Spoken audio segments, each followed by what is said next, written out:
What is going on, people, on a freezing morning here in Jacksonville, Florida? Me and Graham, I don't think I've ever been bundled up enough for a podcast. I'm wearing two sweatpants, and I have a heater currently beside me. Graham's got a blanket. But really nobody cares because the Gators ended up with a dub last night, 70-69. They only led for 4.5 seconds. It was the final 4.5 seconds of the game. Graham, I was working all during the game last night, so I only got to catch the last 10 minutes of the game. What a victory. I mean, South Carolina was 10 or they were 10-8. They hadn't won a conference game yet. At one point, they had led by 14. They had total command of the entire game. And Will Richard hits a big three in the corner, and then he hits the layup to take the lead. South Carolina went 1 for 2 in the final 30 seconds of the game, and Florida pulls out with a victory. Let's start with the end of the game, Graham. Florida comes out, and they survive on top of South Carolina 70-69. So I would like to use this platform, if I could, Dylan, to publicly apologize to Will Richard. I've been extremely critical of him. I have felt like in every big moment, it had felt like to me before this game that in every big moment in the season, when they're losing, when they're winning, but it's close and they need a bucket from their best players, I felt like it was always Elijah Martin making a play. It was always Walter Clayton making a play. It was always Alex Conlon making a play. And Will Richard always did a disappearing act, it felt like. He was on the floor, he's playing good defense, but offensively, he's never the guy giving you a bucket down the stretch or multiple buckets down the stretch. If the whole team isn't playing well and you need somebody to go against the grain and give you that extra energy, give you that extra hustle, and be the one guy that's able to put the ball in the basket, it's never Will Richard. Or at least it felt that way before this game. It always felt like it was Elijah Martin or Walter Clayton, like I was just saying. I have not been happier in a while, to be wrong, because at the end of that game, not just those last few positions, or last few possessions, I should say,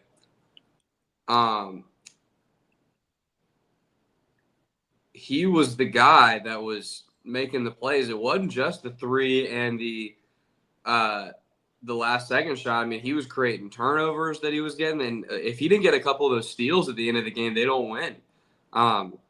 He made an abundance of plays that were the only reason they won the game. If he doesn't make any which one of them, they don't win the game. So, man, I mean, between the Missouri game last week and the South Carolina game last night, I don't think you'll see Florida play that poorly the rest of the year, and they went 1-1, and probably the two worst games they're going to play all season. So, but look, here's the thing: if South Carolina hits that last shot, or if Will Richard misses, then we're sitting here and having a very different podcast today. Yeah, or if South Carolina makes that last free throw and you go to overtime. Yeah. Because I tend to think Florida would have won in overtime. I was cool with overtime or winning the game there because I felt like Florida was killing them the last 5 minutes of the game or so.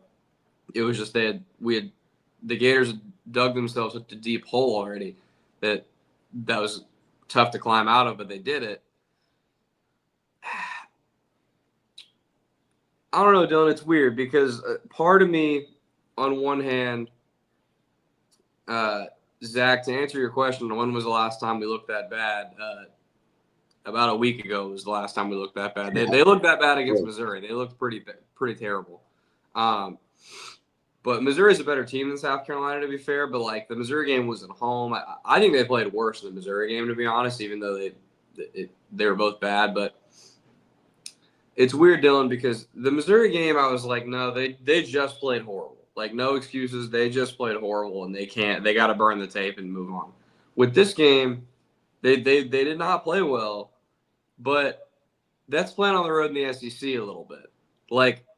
Every road team or every team is a tough game to play in their place. Even though South Carolina hadn't won a conference game, I understand that, but it's a really, really, really tough league.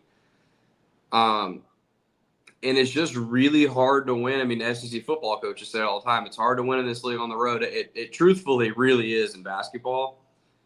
So I want to give them a little bit of slack because of that. But at the same time, you would have loved to see them come on the road against an inferior opponent and just kill them. And they obviously didn't do that. But the one thing you won't be able to say about this team, Dylan, when it comes March and when it comes really crunch time to make runs, you won't be able to say they won't be battle tested. Yeah, that's 100% true. I've came to the grips with this team that against, South Carolina, Missouri, they're probably not going to be the teams that are going to make the tournament or make a run in the tournament. But it seems like Florida's going to win in a lot of shootouts for the rest of the season. I mean, March Madness is in 8 weeks. So you figure every game is going to look like this. And one thing, and I'm sure you can elaborate a lot more than I can, Florida's defense, like there's too many times where someone is just wide open. And it's either in the corner 3 or under the basket. Like no one is within their vicinity. And that has to change. You cannot win in March or beat quality teams week in and week out because it's what, next Saturday? You go back to back against Tennessee and Auburn, both on the road. Like that's not a recipe for success. It's not. The main concern to me on that, Dylan, is the open shots, the open threes, because what's happened, and it's continuing to be a problem so far. What's happened, Dylan, is you'll have one of those possessions like you're talking about early in a game, 1, 2, 3-ish times in the first 5 or 10 minutes of the game. A good shooter on the other side will get an open look, and they'll just make a routine open 3, right? Okay, sucks. You weren't there. You didn't adjust on time. You didn't rotate properly, whatever. You left a guy open. Sucks. You give up 3. But the bigger problem is you're letting a 3-point shooter get hot. So like we saw in the South Carolina game last night. I forget the guy's name for South Carolina. I had the dreadlocks. They had let him get a couple open looks early in the game. And then late in that game, when it looked like Florida was going to go take the lead, I think they cut it to 2 maybe.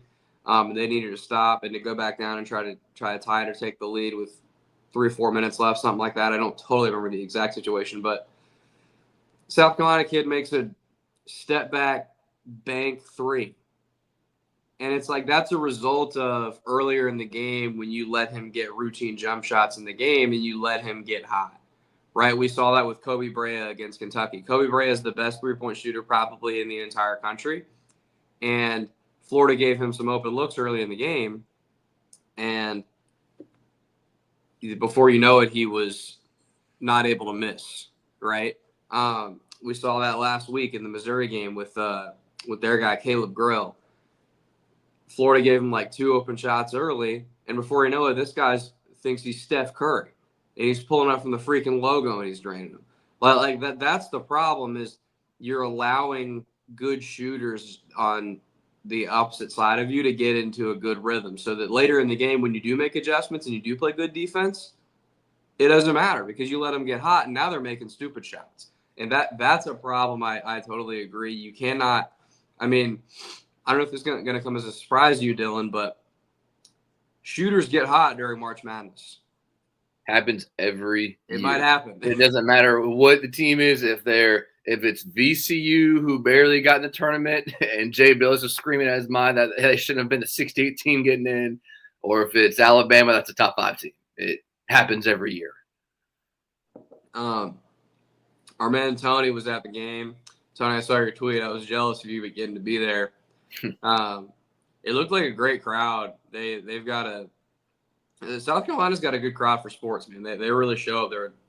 I've heard great things about their football stadium, and that wasn't a very good team, and they had a lot of fans there getting really into it. So that was cool. Obviously better with the Gators winning. So yeah, I definitely agree, Dylan. It's those first, because doesn't it feel like yes, I agree. There's a lot of possessions where Florida falls asleep and leaves guys wide open. And doesn't it feel like a lot of those are early in the game? Yeah, well, to me, I mean, I just saw, like I said, the last 10 minutes. It happened like 4 or 5 times, and it was final 10 minutes of the game. Like it's hard, especially when you're trying to come back. That makes it really hard to come back. So, I mean, I like it that they're struggling now. I mean, struggle is probably a little harsh word. But they're being battle tested, like you said. You want to see that now rather than late February going into March. You want to make your mistakes now, fix them as you go along. Like we said, you're about to play a couple of good teams coming up the next 2 Saturdays against Tennessee and Auburn. Fort welcomes Georgia 3:30 on Saturday. Mike White reunion. We all know about that, and we'll see. So Florida survives; they get the win. That's the most important thing, and we can move on. Mike White, not my table is wood. I'm knocking on it. Mike White has yet to beat Florida since he's been gone. And he's been the Georgia coach. Yes.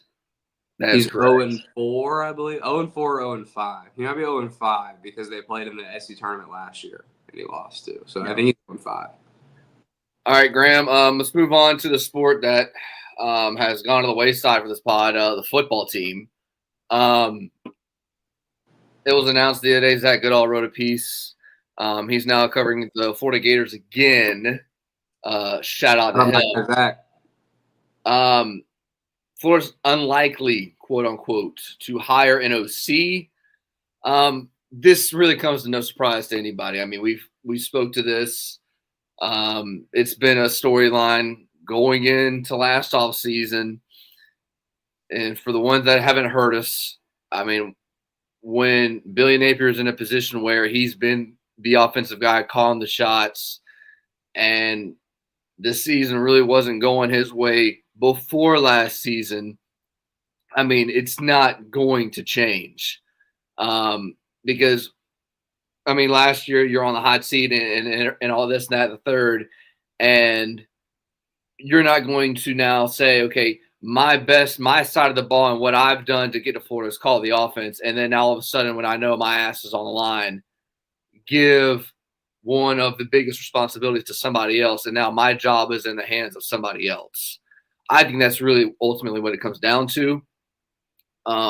You and I both agree that the play calling duties should have been given to somebody else, but we knew that that was going to be unlikely. It's a headline, it's a story, but Graham, you can take it from there.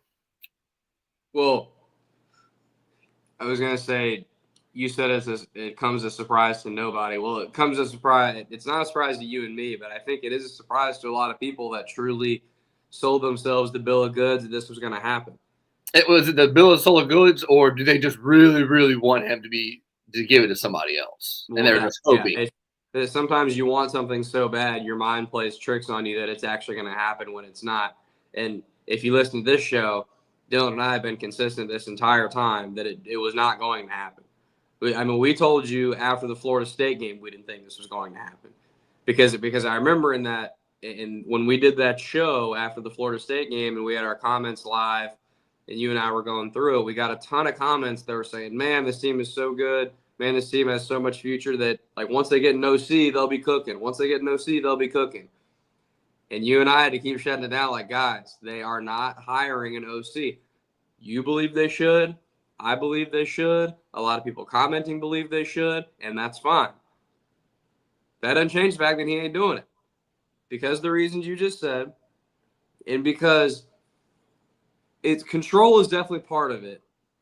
And I also think, Dylan, like, I think he genuinely believes this is the best way to go. I think he genuinely believes that he has recruited DJ Lagway and the players around him and that this is the best offense for them. I don't think you and I believe that, but I know he does. Because one thing you have to say about him is you do have to say he does go get personnel that is not only good and pans out, but it fits whatever he's trying to do. Because his portal acquisitions, albeit probably not enough, but his portal acquisitions and his high school recruiting, like, his guys pan out and they play well. And a lot of that's because they're in a good fit. A lot of that's just because they're good, but also because they're in a good fit. So I think he genuinely believes that that's the best way to go about it. I think he believes DJ Lagway is in the best possible offense for him. He's not, but I think Billy Napier believes that. And I just think, I don't know. Come on, man. I know. But I think knowing that he's not hiring an OC, Dylan, what do you, in your opinion, need to see change from the offense? We know we're not going to see a complete overhaul, right? We know we're not going to see an offense we haven't watched the last 3 years. But what are there minor tweaks and details that you're hoping to see that look a little bit different come August? I mean, the way the season ended, I mean, obviously you just want to be more balanced and you want to have a consistent running attack and you want to feel like you're in the second half of every game. You started slow. And the main reason we've all felt like he's needed an OC is because we felt like he hasn't managed games well. How many times you've seen a special teams miscue with having 12 people on the field, or like you saw at the end of at the end of the half against Tennessee. It seems like too many times there's too many things going on where he has to have the responsibility of be the offensive play caller and not worry about being the CEO, which most head coaches are. I think that's really what it comes down to. And that's what most fans gripe about is there's too many things going on for a head coach, and the elite ones can call plays, and it doesn't seem like Billy Napier has gotten to that level yet. Yeah, I agree. And I think that's the most obvious thing is we'd like to see him have a little bit tighter of a control on everything that's not just the offensive play calling around him. Penalties, getting the right personnel in at different times, offensively, defensively, and special teams. The use of timeouts. Yes, use of timeouts, general clock management, not having 12 minutes. Like those things are things that if you're a CEO, don't have to worry about play calling. You're going to have more time and be able to take a step back and be able to do during a game versus when you're just so entrenched in the game plan, it's hard to keep a pulse on all that stuff. But Dylan, speaking specifically on the offense, me personally, I don't hate their offense as much as some people do. I think it's fine. I think the main thing, though, is I would like to see – with DJ Lagway, you're going to see down the field passing attack, which is great. Because I think before that was like honestly probably the main thing that Gator fans were clamoring for. But I think it's probably pretty clear now, no disrespect to him, but I think it's probably pretty clear now that that wasn't as much of a game plan thing as more of it was just Graham Burks just simply is not going to have the arm to continue to get you down the field 40, 50 yards throwing the ball. He's going to have to dink and dunk, and he's just not going to be able to beat defenses that way. And DJ Lagway obviously can. And you saw once DJ Lagway and that right arm that was blessed by God come into the game, you saw how much more willing they were to throw the ball. So I think that was more of a personnel thing because that was probably one of the main topics last year, what they needed to change with the offense. This year, the main thing I want to see change, Dylan, is tempo. They do not run enough tempo, in my opinion. They run some, but it's kind of few and far between. There's not enough time, especially with Lagway and how good he is at throwing the deep ball. There's not enough times where he throws, a 35, 40-yard pass down the field and it's just, dead on the money. And they get a huge completion. It's a huge gain. They cross midfield with the throw. Defense is reeling on their heels. And they go. They get right to the line. They snap the ball, and they're running another play. They don't do that enough. And that's the main thing offensively I want to see change this year. Yeah, I mean, coaches will show you what they feel about their personnel by the plays that they call. And one of the main reasons you never saw it with Graham Mertz was because you knew that's not one of his strengths. And, I mean, let's be granted, those first couple of games before he got hurt, you never really had time to. Your offensive line wasn't at the point like it was late in the year. The running game really wasn't there like it was at the end of the year. So there's a lot of things that factor into that as well. I think it's going to change with Lagway. I think, the playbook's going to open up a lot more. The respect, that his running ability is going to factor in a lot too with it. So it's going to be exciting. Also, last thing, sorry on that because you just reminded me. Something that I wanted to mention is like I just got like my eyes and watching the game just got used to the last 3 or 4 weeks of the season where Lagway came back but had the hamstring and he had the weird pants thing that was keeping him from overextending and all that, so he couldn't really run. Dude, if you go back and look at some of the highlights before he hurt his hamstring, I forgot how fast TJ Lagway is. He can run. I mean, he's not Lamar Jackson, but he can run. And those read options, man, if that defensive end crashes, he can really make people pay. And he's shifty, too. He's got nice moves, and he's obviously big. Man, he's going to be a problem to deal with on the ground for people. And when you can throw the ball over people's heads like that, it's going to create a conundrum for every defense they play. Yeah, so FanDuel the other day they put out Heisman odds, season total odds for how many teams most teams are going to have. Florida came out at a whopping 6.5, which you look at it and I think every Florida fan would sit here and look. They're without hesitation going to take the over. I would say Vegas, whenever they put these numbers out, they want you to automatically take the over. What was it in the beginning of the summer? In the middle of the summer, it was like 4.5, and everyone thought we were crazy. And then after that Texas A&M, it was like after that A&M game, it was like, okay, Vegas might know what they're talking about because it might not look like Florida's going to win another game, and then obviously things changed, injuries happened, and then it helped to Florida's favor. I think obviously before Florida right now, good grief, they're in the transfer portal rankings. I hate when a freaking ad pops up in the middle of your screen. 87. Florida's 87 in transfer portal rankings, one above Texas, which is 3 stars. Which is, I mean, the transfer portal rankings, your biggest highlights are your punter and your kicker. Sorry, your punter, your quarterback, and then you have 2 receivers. You still got to address the defensive line, but right now, Graham, the 6.5. I think Florida's an 8-4 football team. If I had to say right now, that sounds about right to me. I agree. Yeah, I mean, you still have, your Texas, Georgia. You would like to beat both LSU and Miami, but both on the road. You hopefully just split one of them, and then you lose maybe an Ole Miss game down the road or Tennessee. But hopefully you go 10-2. One thing I will say is this: we've seen now within ION, we haven't really talked about college football as a whole.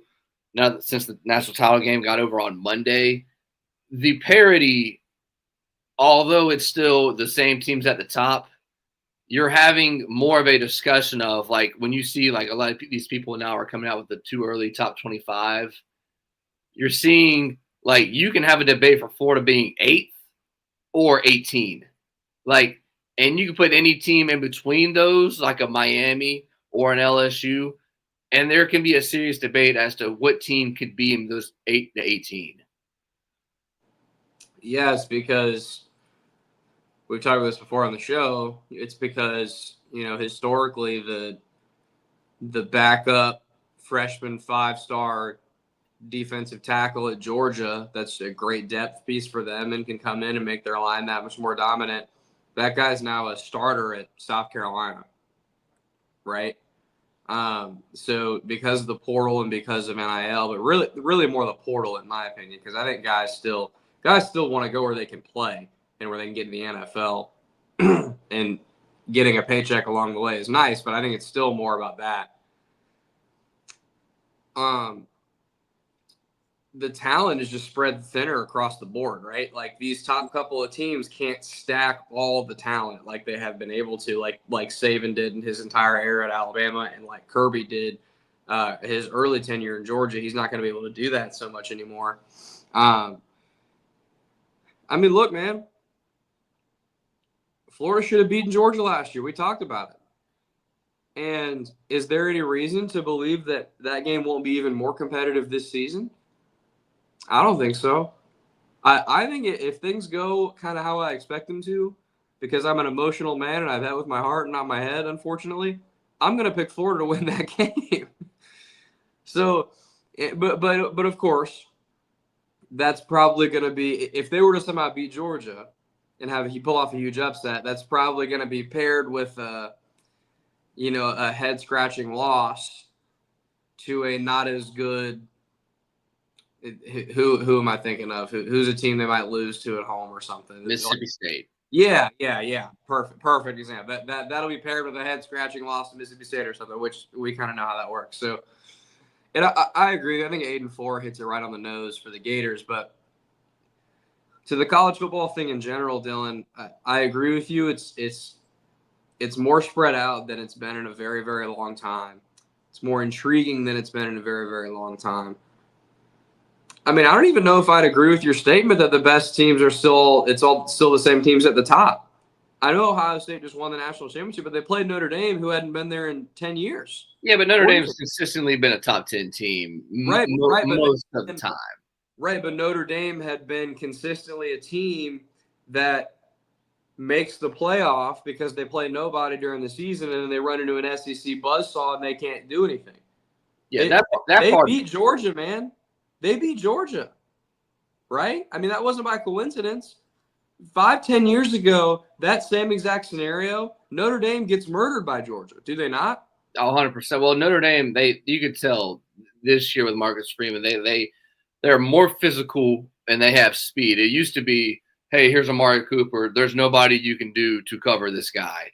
Or here's T. Higgins or Amari Rodgers on the outside for Clemson. There's nothing you can do to cover this guy. Notre Dame has personnel to do that now. My point was Smith. Yeah, my point was more Alabama, Georgia, Notre Dame, Clemson, Ohio State, Penn State. Those are all still the same teams, but now you've added 10 more teams, and that there's not as much of a gap anymore. I mean, 10 more teams that genuinely can beat them on any given day. Yeah, and it doesn't mean like I'm trying to think of a good example. Like say okay, so Ohio State beat Penn State, right? Those two teams, I feel like that's kind of a good example because I think Penn State is in that second tier team that you're talking about, right? And they're probably one of the better teams in that top team. If Ohio State and Penn State play 10 times, Ohio State's probably going to win at least 7 times. But there's going to be 2 or 3 that Penn State will win. Versus, I think a couple of years ago, it was 0. They could play 100 times, and Penn State's never going to win. And it's the same down here in the SEC. With Georgia, bro, that Georgia, if you were to copy and paste the 2024 Florida-Georgia game and you were to play it 10 times, I think Florida would win close to 50% of them.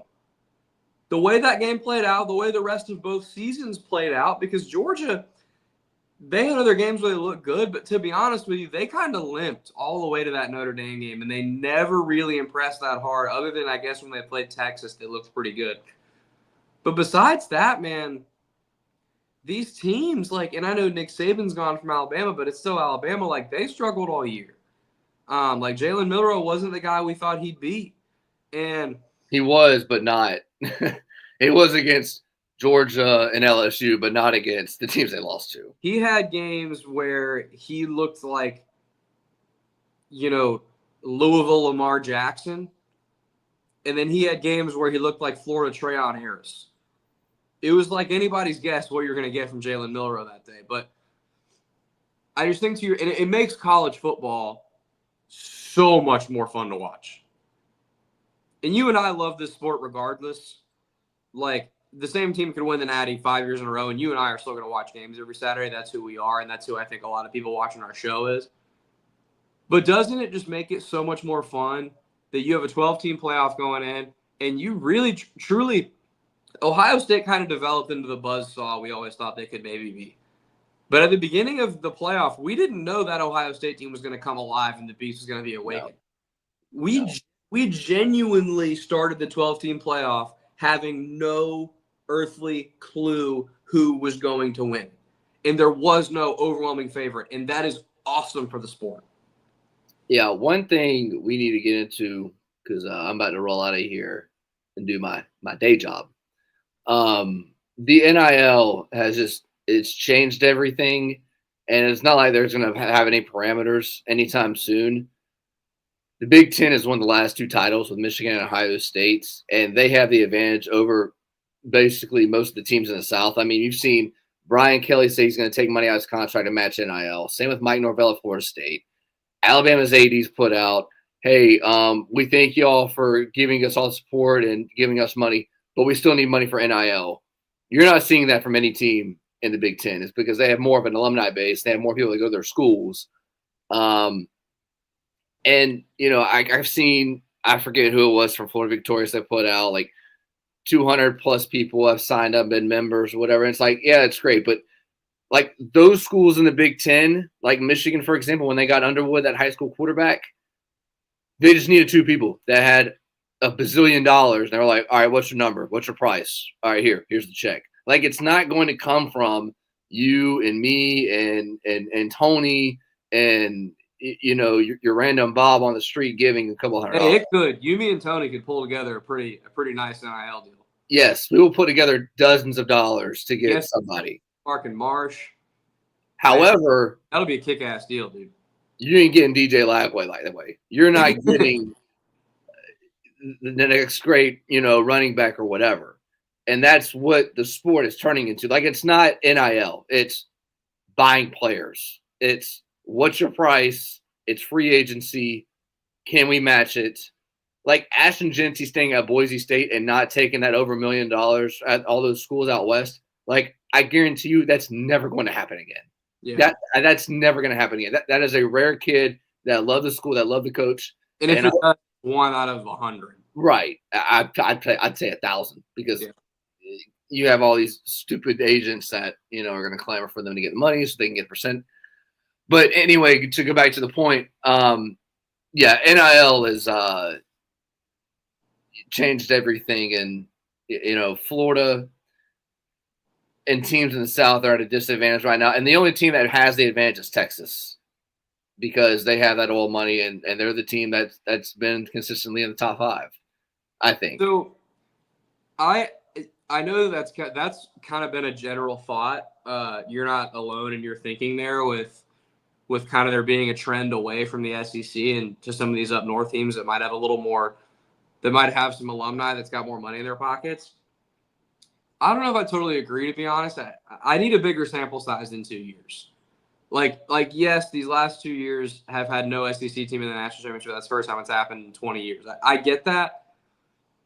It's also 2 years. I need to see this happen for like 4 to 5 years before I'm willing to say something like that. First of all, I think when revenue share comes in, I believe that will level some of this playing field when revenue share comes in because the SEC still got the biggest TV contract.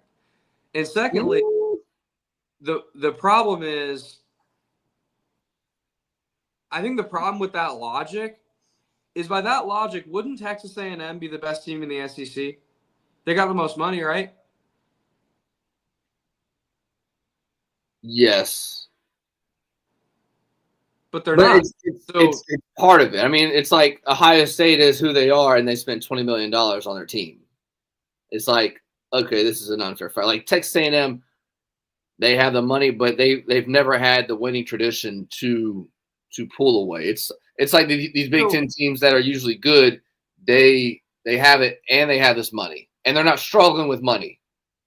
Okay, but so last year Washington was in the national championship game.